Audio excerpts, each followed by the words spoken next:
ესობა და უნეტარესობა ეს იყო მოვლენა საქართველოს ისტორიაში, ქართულ საზოგადოებაში და ხედავთ როგორ მისტირით მას ქართველი ხალხი და ხედავთ ამ უწყვეტ პროცესია სამგლოვიარო, სადაც ყველაზე მეტად გამოვლინდა ქართული ხალხის ეკლესიისადმი, მის უდესობისადმი პატივისცემა და სიყვარული.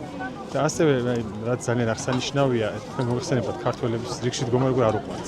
და თქვენ ნახეთ უპრეცედენტო რუდუნებით, მოთმინებით, სიყვარულით და სასწაობით ისეთი კულტურული გამოვლენა ქართული, ანუ ჩვენში არის ეს რაღაც ღირსებები, რომელიც ამ დუმარე პროცესიაში ჩანს.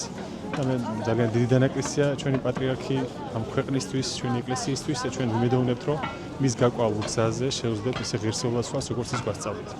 ოც იყო უშუალო. აი, რამდენადაც დიდი იყო ეს პიროვნულად ურთიერთობაში ხდებოდა შენი ტოლი და არ არსებობდა ეს განცდა, რომ ეს პატრიარქია და როგორ შეიძლება მასთან რაღაცეთი ერთი-ერთი თუნდაც საუბარი ან რაღაცა. პირიქით პატრიარქი იყო ყველა ადამიანის, ამხელა ადამიანის იყო იმხელა ხდებოდა თვითონ. დიდთან დიდი იყო, პატარასთან პატარა და ძალიან ბევრი ნიუანსი არსებობს, ესეთი რომელიც მთელი ცხოვრება გამყვება. პირადი საუბრებიდან თუნდაც ჩემი ხელდასხმის პროცესი და ბევრი ფაქტიდან მიმართულებაში სადაც მე ვსახურობ, იქაც მისი უწესრიგობის ჩარდულობა სულ იქნება ჩვენს მეხსიერებაში და ამავდროულად კათოლიკოს პატრიარქის მიმტევებლობა იყო ჩემთვის ყველაზე ერთ-ერთი გამორჩეული თვისება, როგორც პერსონის და როგორც მამის და როგორც მოძღვრის და მიმტევებლობა და ბოლომდე მოთმინება მის წინააღმდეგ, რასაც მოიმოქმედებდა ნებისმიერი საწინააღმდეგო აზრის მქონე.